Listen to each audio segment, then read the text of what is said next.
कबुतरांच्या वाढत्या संख्येला आळा घालण्यासाठी दादरमध्ये सामाजिक संस्था आणि मनसेच्या पर्यावरण सेनेकडून आंदोलन करण्यात आलेलं होतं आणि मनसेच्या मोहिमेद्वारे मुंबईमधील अनधिकृत कबुतरखाने बंद करण्यासाठी पाठपुरावा सध्या केला जातोय।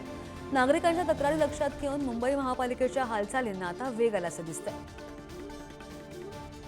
मुंबई शहरात कबुतरांची संख्या ही दिवसेंदिवस वाढत चालली आहे आणि त्यापासून श्वसनाच्या आजाराचा धोका देखील उद्भवू शकतो। या संदर्भामध्ये मनसेचे असतील किंवा इतर सामाजिक संस्थेने वेळोवेळी आपली आंदोलने केलेली पाहायला मिळतात। मात्र आता मनसेने केलेल्या या आंदोलनाकडे मुंबई महानगरपालिकेने देखील गांभीर्याने लक्ष दिलेले पाहायला मिळते। सध्या मी मुंबईच्या दादर येथील जो कबुतरखाना आहे प्रसिद्ध, त्या कबुतरखान्याच्या जवळच उभी आहे आणि तुम्ही बघू शकता दादर पश्चिमेतील प्रसिद्ध असलेला हा कबुतरखाना हटविण्याच्या हालचालींना अखेर मुंबई महानगरपालिका स्तरातून हालचालींना वेग आलेला पाहायला मिळतोय।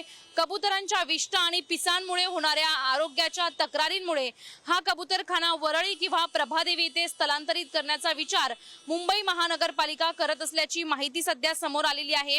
मनसेने असेल किंवा सामाजिक संघटनांनी वेळोवेळी आंदोलन केली आणि आता अखेर या आंदोलनाला यश आलेलं पाहायला मिळतंय। मुंबई महानगरपालिकेने हा कबुतरखाना हटविण्याचा विचार सुरू केलेला आहे आणि आता या हालचाली सुरू झाल्या असून येत्या लवकरच येणाऱ्या या लवकरच्या काळामध्ये हा कबुतरखाना हटविला जाणार आहे। कॅमेरामॅन सुरेश सह शिल्पा नरवडे, पुढारी, मुंबई।